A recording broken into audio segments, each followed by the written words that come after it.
Vamos lá, meus irmãos. Vamos lá, minhas irmãs. Continuando nossa 10ª aula de Introdução ao Antigo Testamento 2, o segundo bloco. Nossas aulas estão sendo gravadas. Então, meus irmãos, falamos sobre o livro de Ageu, profeta Ageu. Falaremos agora do seu contemporâneo, profeta Zacarias. Olha aqui na nossa tabela. Ageu e Zacarias, anos 525, por volta disso.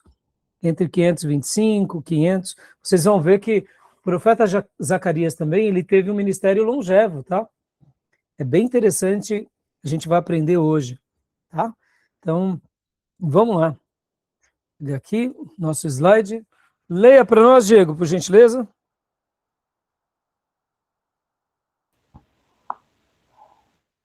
Lê na onde? Aqui, pronto. O livro de Zacarias, o Apocalipse do Antigo Testamento. Um guia estrutural e teológico do profeta da restauração. Juntamente com o profeta Ageu, ele trabalha ali. Tanto é que nós vemos essas duplas atuações. Ora quem fala é Ageu, ora quem fala é Zacarias, e é linda essa interação entre ambos. Sempre ali trabalhando com o grande propósito de restaurar o templo. E uma característica que tem o livro de Zacarias é também porque ele é um livro que fala sobre os sinais dos tempos. Ele trabalha sobre a escatologia. Ele faz um corte naquele contexto atual pelo qual eles estavam vivendo, como há pouco nós aprendemos, um marasmo na nação, uma indiferença, a nação se desanimou por causa dos decretos do imperador, por causa das oposições dos inimigos, e os inimigos ali influenciaram o imperador, e agora vem então o profeta Zacarias junto com Ageu, e ele faz o corte, prega uma mensagem linda de fortalecimento, de esperança, mas não para somente aí. O texto de Zacarias, inclusive, ele aponta para um futuro que ainda não aconteceu. Algumas coisas já aconteceram, nós veremos que dos profetas menores, Zacarias acaba sendo um dos profetas que mais fala sobre o Messias, ou seja, dos profetas menores, Zacarias, ele é o mais messiânico, ele faz um apontamento de Jesus de forma linda, cita o profeta Elias, fala sobre até a traição de Jesus, aquela citação das moedas de prata, mostra o Cristo transpassado e depois também aponta para os finais dos tempos. Inclusive, é admirável as profecias de Zacarias, porque somente nós, geração pós-moderna, podemos atestar que algo que ele fala ali nos parece ser um acontecimento que só a nossa geração tem o conhecimento de causa. As outras gerações não tinham esse conhecimento de causa, porque ainda não havia sido criado certas coisas que o profeta menciona, e entendemos se tratar de um acontecimento que já já a gente chega lá, tá bom? Então, esse é um livro muito legal, muito interessante, muito importante. Continua para nós, por gentileza, Diego. A equação da promessa. O Senhor não esquecerá suas promessas de aliança para abençoar Israel no tempo designado. Uma Zacarias, pausa só que eu esqueci de mencionar, né? O nome Zacarias é O Senhor se lembra, tá bom? O Senhor se lembra. Interessante, né? O Senhor se lembra do seu servo. Então, ele é de uma família sacerdotal, né? Os nomes do seu pai e do seu ilustre avô, que foram sacerdotes, têm também uma interessante significância. Inclusive, o Wellisen, ele trabalha sobre isso, porque a palavra ido significa tempo designado. Berequias, o Senhor abençoa. E o nome de Zacarias é o Senhor se lembra.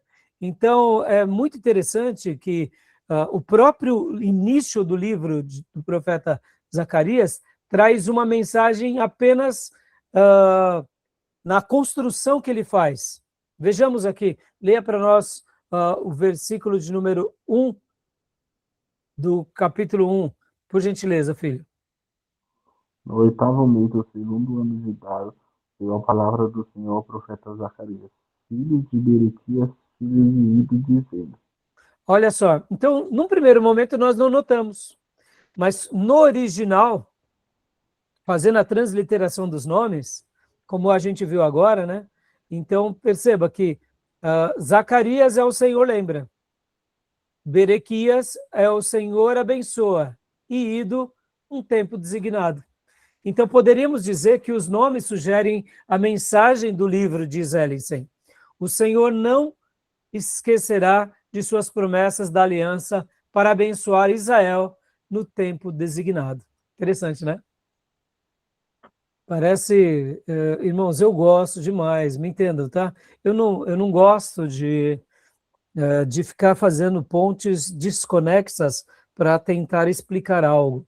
Mas quando há uma conexão direta, quando há um cruzamento, eu diria, superior, eu só aceito, né? Pode ter sido por acaso? Pode. Mas o Espírito Santo, na hora que guiou esse servo, que era de linhagem sacerdotal, a escrever, eu particularmente acredito nisso, que havia ali um propósito, tá bom? Como está aqui na pilastra, né? Zacarias, o Senhor lembra, Berequias, pai, o Senhor abençoa, Ido, que era o avô, no tempo designado. Leia para nós aqui, Diego, por gentileza. Sacerdote e profeta. Zacarias, ao lado de Jeremias e Ezequiel, é um dos poucos profetas identificados também como sacerdote, trazendo dupla autoridade, rigor e ritual, físico e clareza da visão espiritual. Que coisa linda, não, meus irmãos? Aqui só um detalhe, lembrando que o profeta era aquele que falava em nome de Deus à nação. E o sacerdote era aquele que levava a nação a Deus. Então ele tem esse duplo papel. Esse papel trazendo dupla autoridade. Né? Alguém que leva o povo a Deus, mas ao mesmo tempo é alguém que agora recebe uma palavra, um oráculo do Senhor e leva o povo. Isso é lindo demais. Né? Num contexto de crise, num contexto onde o povo precisava se ajeitar, tá bom? Então, alguma pergunta até aí? Continua para nós, Diego, por gentileza. O cenário histórico 1520 a 480 a.C.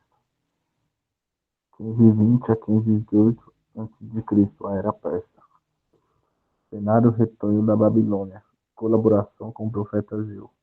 Foco local: superar o desânimo e a oposição para concluir o segundo templo, terminado em 516 a.C., sobre o rei Dário. Então, guardem essa informação, porque o ministério de Zacarias, ele vai ter esse lado longevo, meus irmãos. Percebam? Um período em que ele vê a reconstrução, profetiza ao povo, mas aqui também é interessante que quando nós olhamos esse mapa, o Império Medo-Persa, ele estava tentando sair aqui da Anatólia. Podem ver que aqui de baixo é o mapa, aqui é o Mediterrâneo, não sei se vocês estão conseguindo ver. Aqui seria o delta do Nilo, né? Mar Vermelho, e aqui seria Israel. Então, o Império Medo-Persa estava tentando ir aqui e fazer as conquistas na Grécia. E aí eles tiveram uma grande derrota. Essa grande derrota fez com que o Império Medo-Persa não invadisse a Europa. Os gregos seguraram ali os Medo-Persas. É chamado de Batalha de Maratona. Então, ele vai ver tanto esse momento de tranquilidade, paz e de ascensão, de crescimento do Império Medo-Persa, mas, de repente, ele vê também uma mudança. Ou seja, é como se o Império tivesse tido o seu primeiro embate. Tá bom? Leia para nós, Diego, aqui, a segunda parte, por favor. 480 a.C., a Ascensão Grega. Cenário: o mundo muda.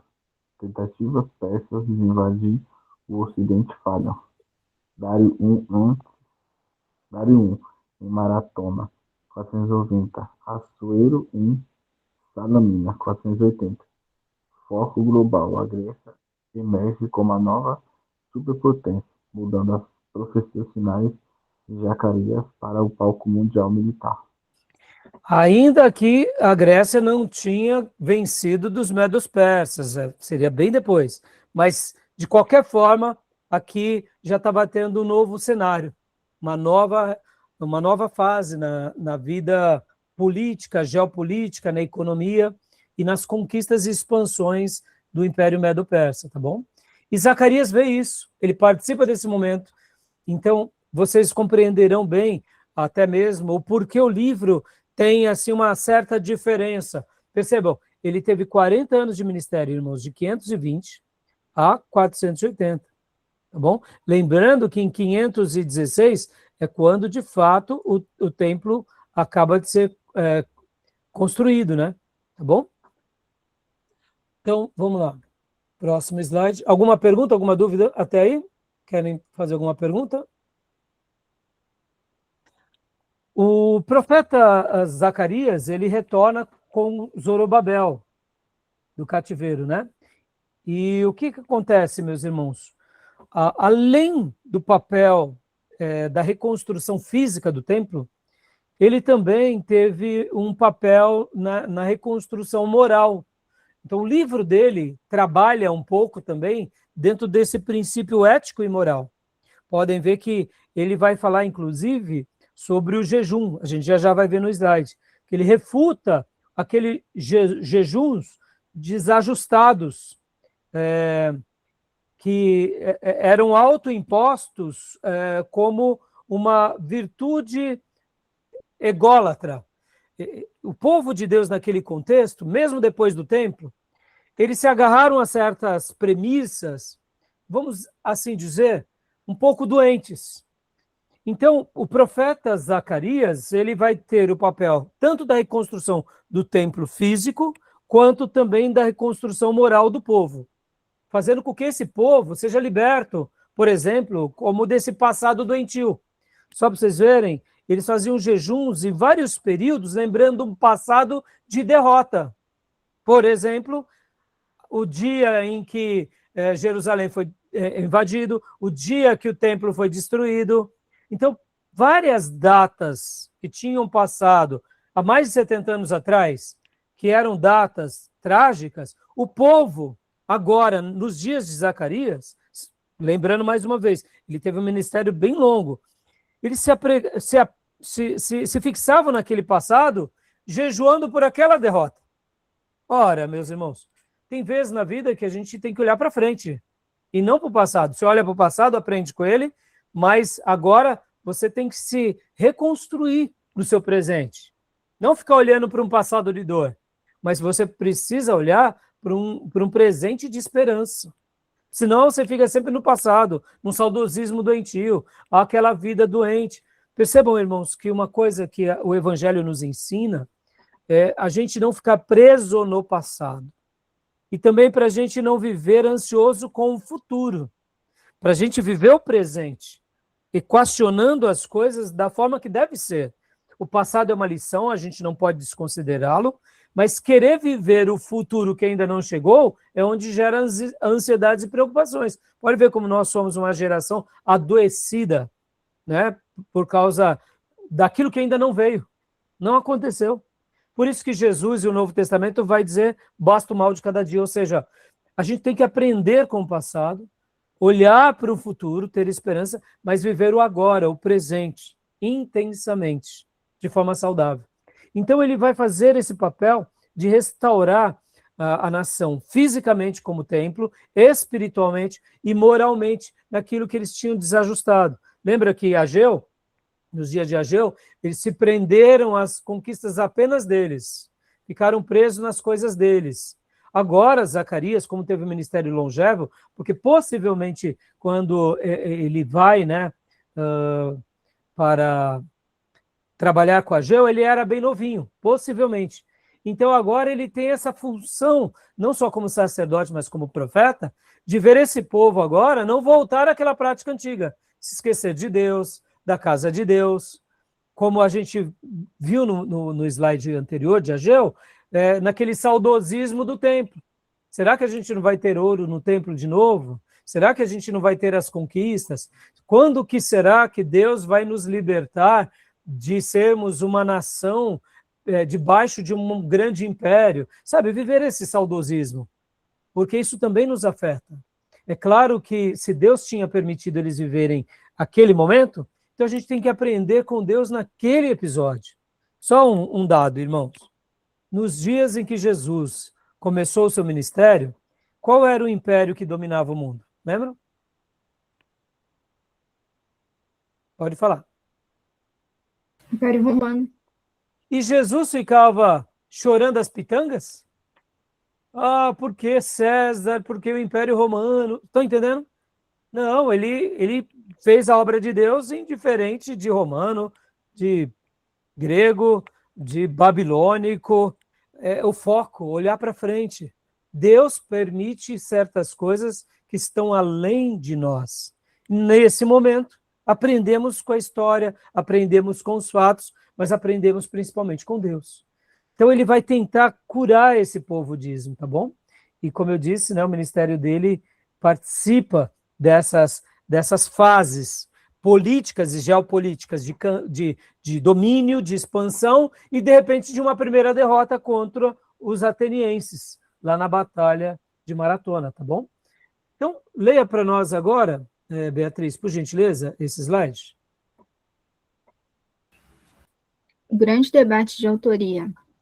Desde 1653, Joseph Medd, críticos dividem o livro em Proto, capítulo 1 ao 8, e Deuterotero, Zacarias, capítulo 9 a 14. A tradição defende uma única obra coesa. Deixa eu aqui falar mais um pouco aqui com vocês. Bom, o autor do livro é o próprio profeta Zacarias, que é sacerdote. A data em que ele escreve é contemporâneo, né, de fato, a Ageu, ou seja, entre 520 a 518 a.C., mas o que ele escreve exatamente nos anos de 520 a 518? Possivelmente, esses primeiros 8 capítulos. E depois que ele vê aquele episódio, que muita coisa acontece, passam-se 40 anos, por volta da data de 480 a.C., como eu disse, ele vê o império glorioso, vencedor, ter o seu primeiro baque. E aqui Deus agora levanta ele novamente para que ele continue profetizando, ou seja, depois de 40 anos, e aí ele prega do capítulo 9 ao capítulo 14. Essa é uma das explicações porque, de fato, o livro parece ser em 2 blocos diferentes. Porque é o mesmo servo, mas escrevendo algo em 2 contextos diferentes, com 2 propostas diferentes.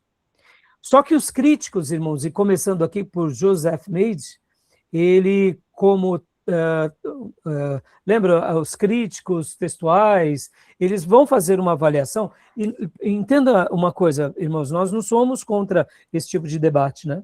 Até porque, realmente, fazendo uma avaliação, possivelmente pode ser que sim, como ciência, tenha lógica esses pensamentos, de parecerem serem 2 obras distintas. Por isso que os críticos falam sobre Proto-Zacarias e Deutero-Zacarias, dando uma ideia de primeiro Zacarias e o Zacarias segundo, dando uma ideia de 2 profetas Zacarias.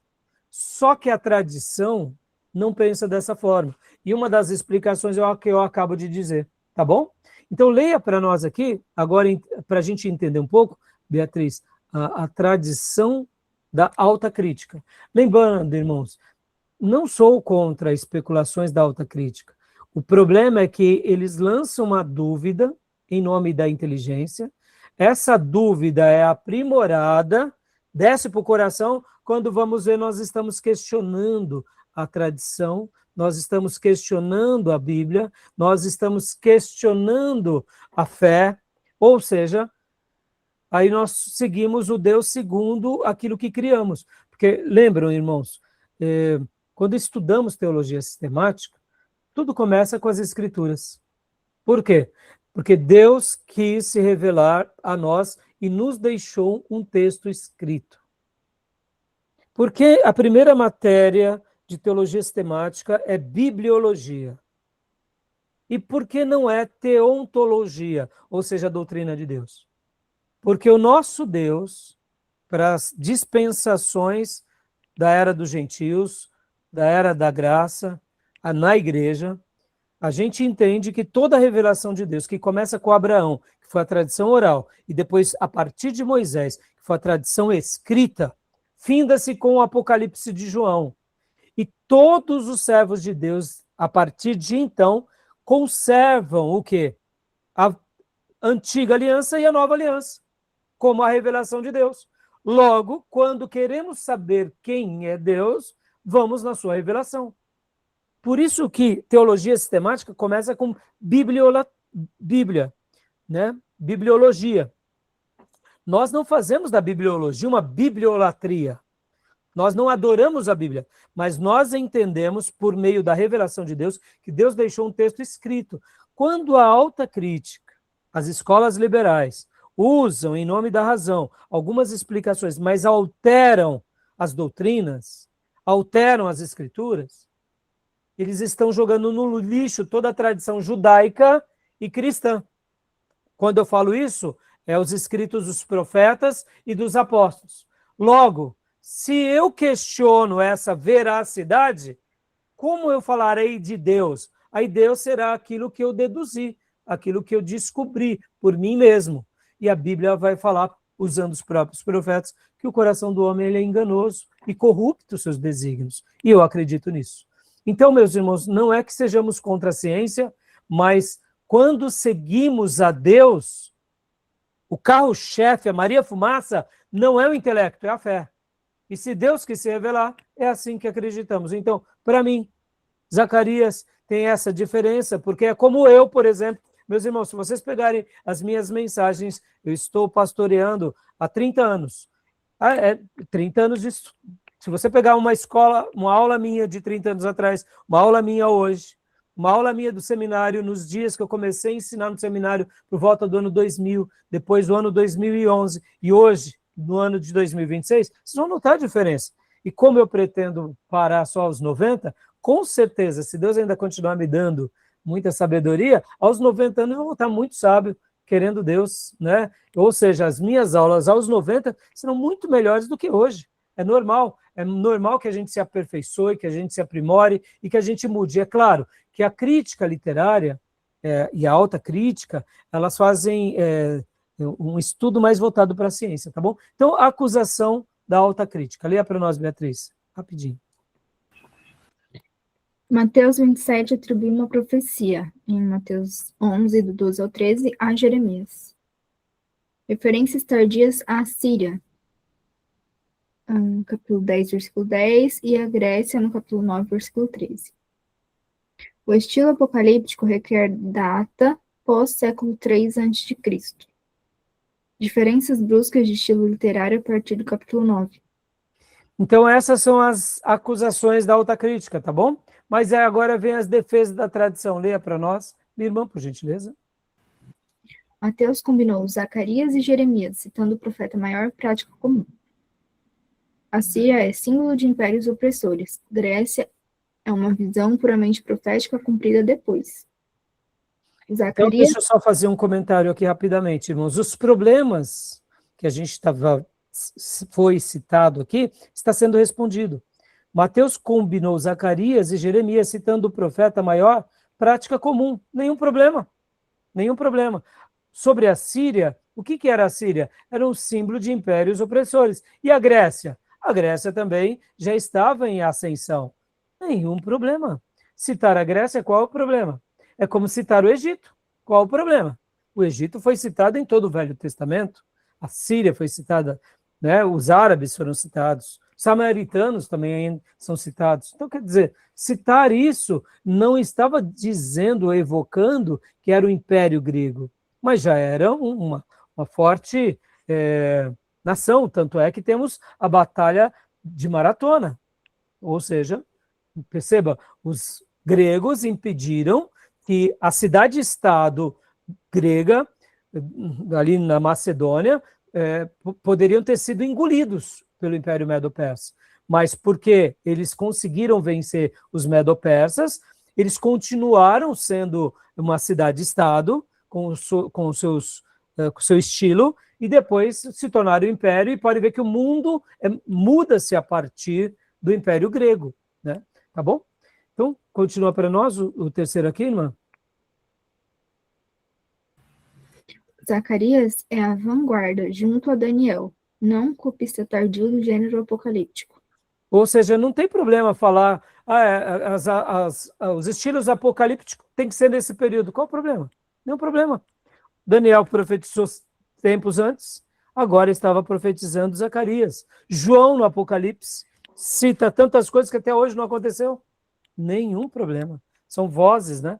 Ou seja, são vozes que vão sendo usados, são vozes que são instrumentos usados por Deus em qualquer contexto. E o último?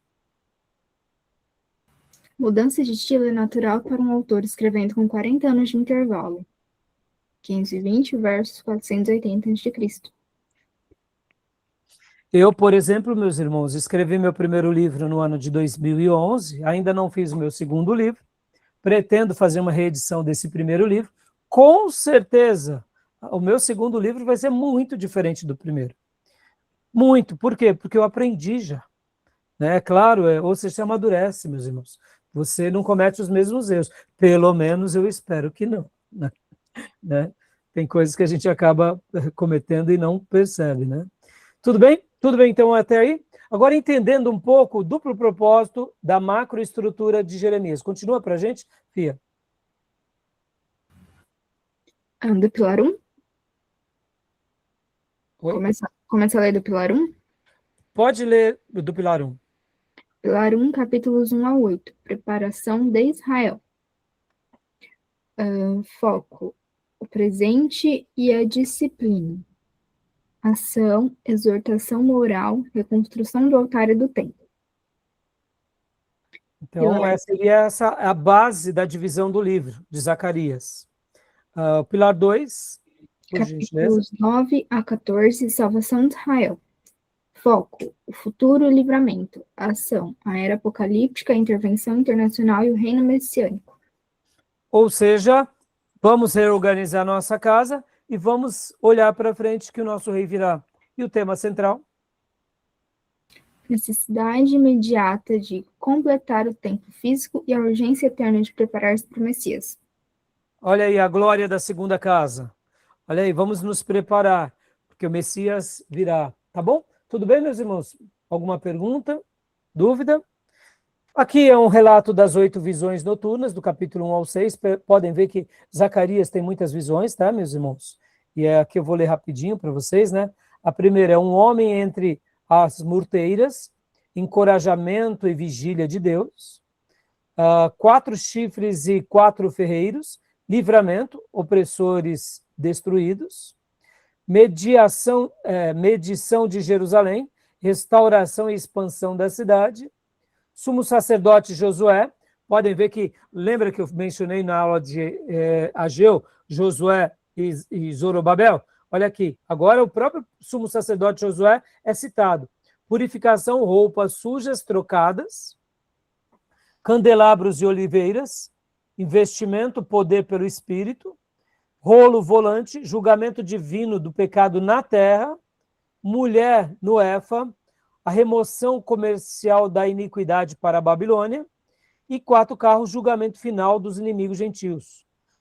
A coroação final, as visões culminam na coroação simbólica de Josué, capítulo 6, versículo 9 ao 15, unindo pela primeira vez a realeza e o sacerdócio no futuro renovo, ou seja, o Messias. Tá bom? Tudo bem até aí, meus irmãos? Só estou dando aqui uma breve divisão, né? Não vai dar para a gente fazer um debate do no livro, até porque não dá tempo, né? Mas tudo bem até aí? Tranquilo? E agora vem aquilo que eu mencionei para vocês sobre parte daquela restauração moral, da visão adoecida que eles estavam tendo, que é do verdadeiro jejum, capítulo 7 e 8. Ó, olha só que interessante esse slide. Há 70 anos a nação jejuava em 4 meses específicos. No 4º mês, no 5º mês, no 7º mês e no 10º mês. Lamentando calamidades da queda de Jerusalém em 586. Percebam, olha que situação adoecida, né? Então, eles faziam esses jejuns voltados para essas quedas, ou seja, para esses acontecimentos. Então, perceba o trabalho que o nosso irmão Zacarias teve. Ele estava tendo que ajudar esses irmãos a serem libertos desse princípio. Porque, meus irmãos, vamos lá, vamos recapitular rapidamente aqui o que aconteceram nesses dias. Olha, vou fazer uma citação aqui do Stanley Ellison, né? No 10º mês, ou seja, 10 de janeiro, dia em que principiou o cerco de Jerusalém, em 588, como está em Jeremias 52, 4. No 4º mês, em 9 de julho, os babilônios rompem o muro de Jerusalém, em 586, Jeremias 52, 6. 5º mês, 10 de agosto, Jerusalém foi destruída e queimada, em 586, Jeremias 52, 12. 7º mês, 1º de outubro, Gedalias, o novo governador, foi também assassinado em 586. Percebam? E aí, o que o povo nos dias de Jeremias estava fazendo? Nesses dias, estava jejuando. Estavam sempre lembrando desse jejum. Ou seja, o jejum era mais ou menos como a lembrança de uma derrota, um derrotismo. Isso também é uma mudança de pensamento, mas é uma mudança de postura espiritual. Porque, meus irmãos, se nós ficarmos presos no passado, de uma forma onde aquele passado nos acompanha, a gente nunca vai ser liberto. Então, quando ele trata aqui no capítulo 7, 8, esses jejuns, ele restaura esses jejuns para uma nova proposta. Então, ele estava dizendo o seguinte: essa prática, ela não foi designada para a glória de Deus e não é para que vocês façam isso. O que vocês estão fazendo acaba sendo mais um rito de egolatria. Dessa forma, esse jejum não tem valor. O que é o verdadeiro jejum? Se vocês estão fazendo esse tipo de jejum saudosista, lembrando do passado, mas não estão vivendo em justiça, em bondade, em compaixão com os próximos, se vocês estão vivendo com essa ausência, esse jejum não vale de nada. Restaurem primeiro esse ato para que realmente o jejum tenha sentido. Então, percebam que agora Jeremias vai mostrar o problema e vai solucionar o problema. Tá bom? Tudo bem até aí? Jejuns, a prática rejeitada, o problema. Jejuns autoimpostos, como rituais de idolatria, focam em comiseração própria e mérito humano, esquecendo a verdadeira glória de Deus. O jejum não é para isso. O jejum tem outra proposta. A exigência divina, ou a solução. Deus não exige fome, mas ética, justiça, bondade e compaixão. A ausência desses atos foi exatamente o que causou a queda original de Jerusalém. Lembram o profeta Sofonias? Lembram dos outros profetas que trabalhamos nas aulas passadas? Que mostravam que o povo estava ali perdido, né? Muitas vezes diante de um colapso moral. Lembram que temos ali o profeta Sofonias falando de uma forma bem marcante ao povo, a corte mostrando as injustiças. Nós falamos também na última aula sobre o profeta Miqueias. Nos dias de Isaías, o povo estava perdido, estavam vivendo dias de paz e prosperidade, mas tinham se esquecido da verdadeira justiça. Não é que Deus estava dizendo para eles que o jejum não valia, mas da forma em que eles estavam fazendo que não valia. Lembram que também nós trabalhamos nas aulas passadas sobre os profetas o profeta Naum, e também, principalmente, o profeta Sofonias, e o próprio Abacuque, quando ele mostra esse lado juntamente com Miqueias, dizendo, olha, não adianta você se esconder na sua religião, enquanto você oprime o irmão. Você está oprimindo do irmão, está se esquecendo do importante, ou seja, você está vivendo não aquilo que Deus quer. Você está fazendo um jejum autorredentivo, e não é essa a proposta. O jejum tem que ser algo para que você mortifique a sua carne, busque a Deus, mas que você una isso tudo a práticas. Por isso que o ministério dele foi de uma reconstrução física do templo, espiritual, dando uma nova perspectiva ao povo, e também moral e ético, trazendo esse povo agora a uma compreensão saudável, a uma perspectiva de futuro, de presente equilibrado, e não de um saudosismo doentio do passado. Porque agora eles já estavam num novo momento, tá bom? Tudo bem até aí? Então, alguma pergunta, alguma dúvida? Agora, falando um pouquinho do lado escatológico, né? Porque assim como Zacarias fala da escatologia, temos Daniel, que também fala da escatologia. Só que a gente vai notar uma diferença de Daniel para Zacarias. Lembrando que Zacarias não era profeta? Era profeta. Mas ele também era sacerdote. Ele estava ligado diretamente ao povo. E Daniel? Daniel já era um nobre judeu que foi para a corte da Babilônia. Ele fazia um papel de estadista. Então, quando Deus agora usa Daniel nas profecias, de uma forma que nós não entendemos, mas ele olha de uma forma mais macro, mais abrangente. As profecias do Apocalipse em Daniel é mais macro, atingindo essa questão mais da realeza, das mentes, e já as profecias de Zacarias, ela é mais pessoal, é mais pastoril. Talvez seja o DNA de cada um. Então Deus quis assim se revelar. Então leia para nós, irmã Sônia, por gentileza, Zacarias versus Daniel, a vanguarda apocalíptica. Daniel e Zacarias, a identidade do autor. Leia aqui para nós, por gentileza. A identidade do autor, Daniel, estadista e nobre da linhagem real em corte estrangeira. Zacarias, sacerdote e profeta atuando diretamente na terra de Israel. Como eu mencionei, né? O foco profético de ambos, por favor, irmã. Foco histórico e profético. Daniel, a ascensão dos tempos dos gentios e os impérios mundiais. Zacarias, o futuro exclusivo de Israel e o estabelecimento do seu reino. Olha que questão interessante, né? Daniel, ele olha os impérios, ele põe, só falta pôr nome, né? Nos imperadores. Já Zacarias é mais exclusivo, é mais peculiar, né? A abordagem narrativa, por gentileza, irmã. Daniel, associa visões primariamente à história política externa. Zacarias, associa visões à exortação moral, reconstrução e santificação interna. Interessante, né, irmãos?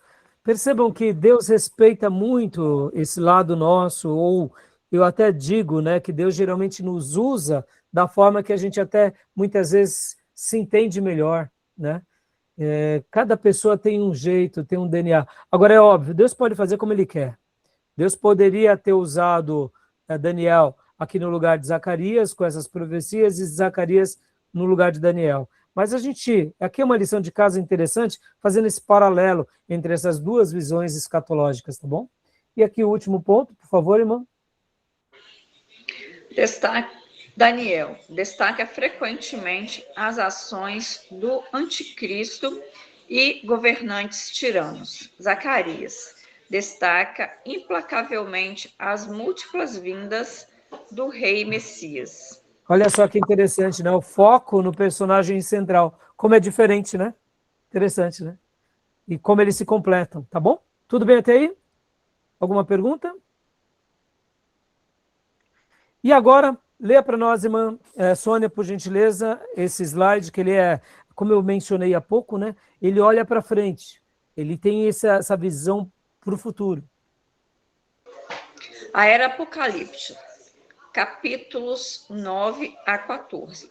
O livro abandona a reconstrução do templo, sem datas, sem líderes políticos como Zorobabel. A lente avança centenas de anos em direção a um conflito global de proporções insondáveis. Agora eu pergunto para vocês, irmãs e irmãos, Deus não podia ter dado esse livro para o profeta de uma única vez? Por que a gente entende que ele profetiza, depois ele volta, profetiza de novo, depois de 40 anos? Porque, se formos ver a vida dos profetas, foi praticamente isso que aconteceu com Elias, com Eliseu, não era assim? Deus levantou ele, vai a Acabe, foi a Acabe. Vai ao Monte Carmelo, estava ao Monte Carmelo. Vai, e não era assim? Vai para a casa da viúva, vai para o riacho de Querite. Ou seja, percebam que o servo do Senhor, ele não profetizava ao léu, vinha na cabeça. A gente entende que não há uma linha cronológica pré-estabelecida. O próprio profeta Jeremias, quando a gente pega o próprio livro de Jeremias, se nós formos montar o livro de Jeremias cronologicamente, vocês vão ver que não bate cronologicamente. Tem profecias que aconteceram antes, que está numa data, outras que está numa outra data, porque você vai ver ali um intercâmbio entre os reis. Então perceba que não há como a gente fechar algo, né? Só para fechar esse ponto, o ministério de Jesus não era estático, meus irmãos. O reino de Deus não está numa caixa. Deus é muito maior do que tudo isso. Podem ver que muitas vezes Deus sinaliza algo e ele faz como ele quer. Peguemos o ministério de Jesus, meus irmãos. Foram 3 anos de aulas maravilhosas naquele colegiado dos 12 apóstolos e os discípulos. O que nós temos no Evangelho é só uma fração do que aqueles homens viveram em loco. Como o Evangelho de João diz, foi registrado só o necessário para nós. Mas será que Jesus só fez aquilo? Claro que não. Outro detalhe, na própria ressurreição, Jesus tinha dito, eu vou ressuscitar. Mas ele não deixou tudo definidinho. Primeiro é para Maria Madalena, depois para as demais mulheres, depois para Cleopas e o outro discípulo. Aí vocês vão ficar sabendo que não, ele vai acontecendo. E os apóstolos ficam surpresos e ora até duvidam. Não é assim com a nossa história? Percebam, a fé ela está além das nossas perspectivas humanas. Por isso que acreditamos em Deus e no sobrenatural. Por isso que nós não encaixotamos nada. Né? Então, assim, aqui é um episódio que a gente tem que tirar da caixa. Né? E a gente entende, inclusive, essa diferença literária. Hipoteticamente, poderiam ser agora 2 Zacarias? Poderia. Poderia ter sido um amanuense escrevendo, já que Zacarias já era bem velhinho? Poderia. Explica a diferença literária? Explica. Percebam como a tradição preserva certas coisas? E quando a tradição preserva, que valoriza a Bíblia, nós devemos valorizar também. Tá bom, meus irmãos?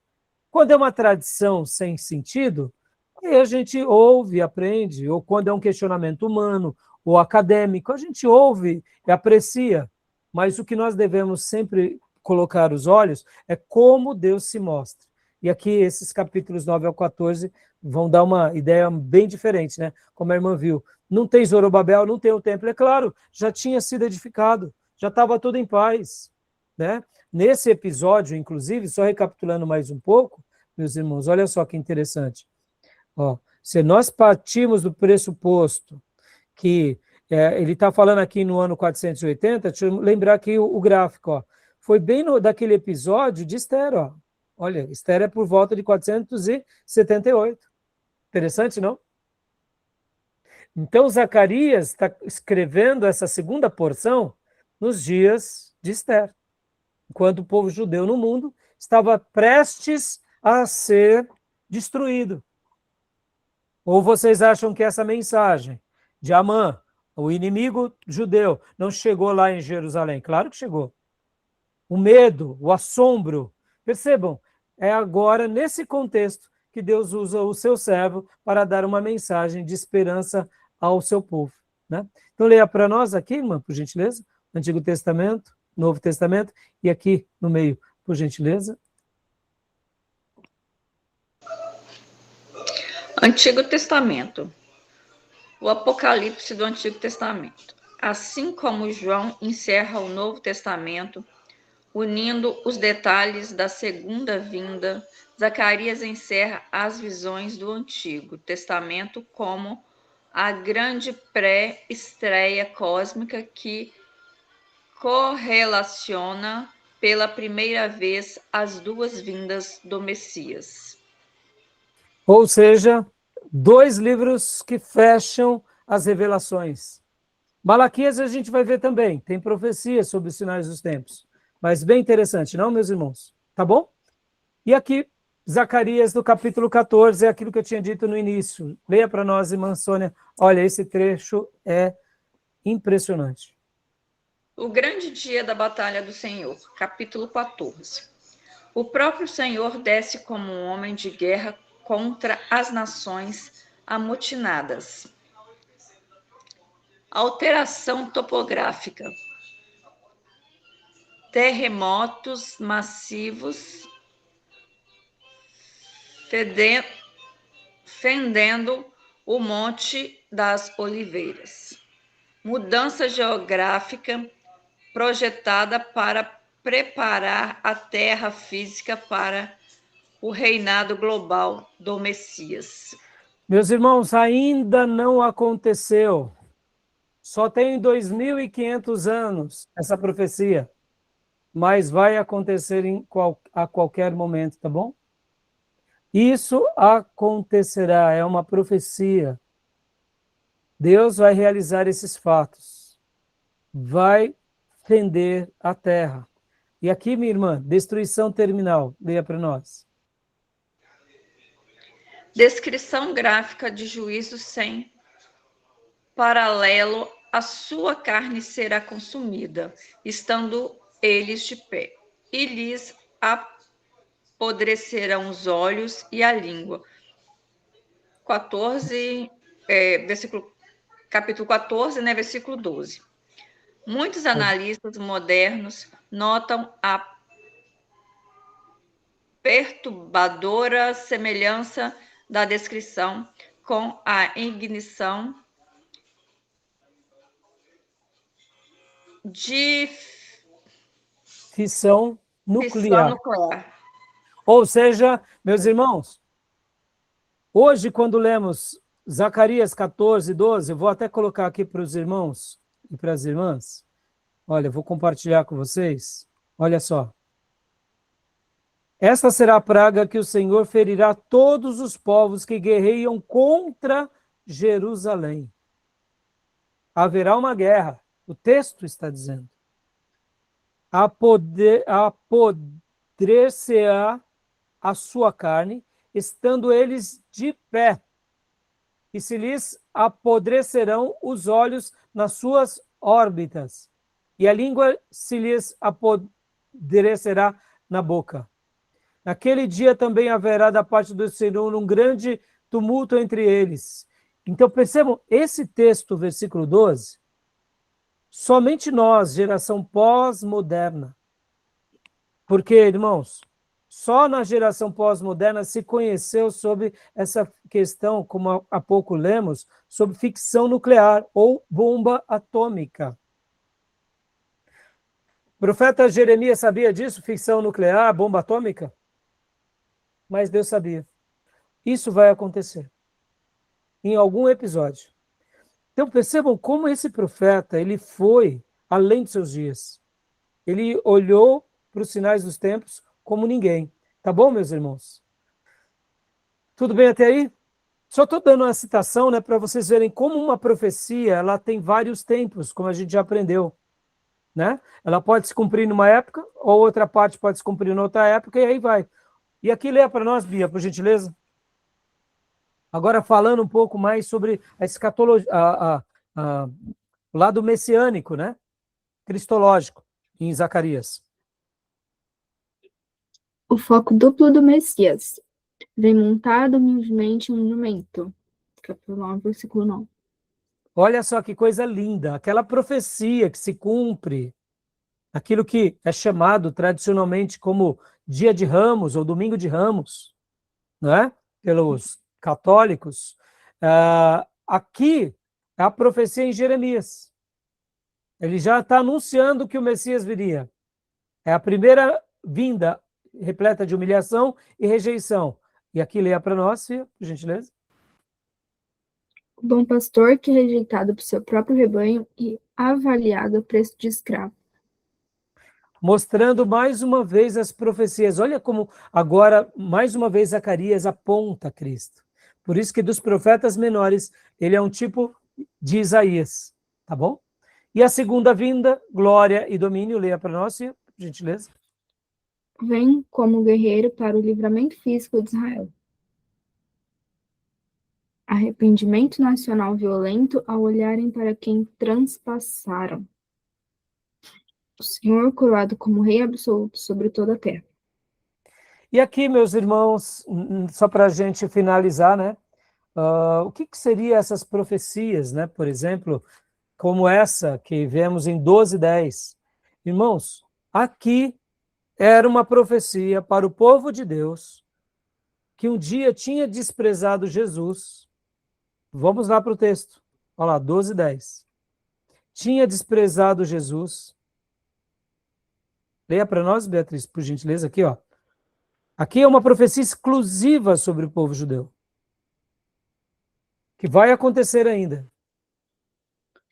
Mas sobre a casa de Davi e sobre os habitantes de Jerusalém, derramarei o espírito de graça e de súplicas, e olharão para aquele a quem transpassaram, e o prantearão como quem pranteia por seu filho único, e chorarão amargamente por ele como se chora pelo primogênito. Aqui é um texto onde o próprio profeta Zacarias estava falando, olha, um dia vocês cairão em si sobre essa questão. Vocês se lembrarão de quem vocês transpassaram. O judeu hoje, ortodoxo, eles não creem que Jesus é o Messias. Eles creem que Jesus é o quê? É um profeta.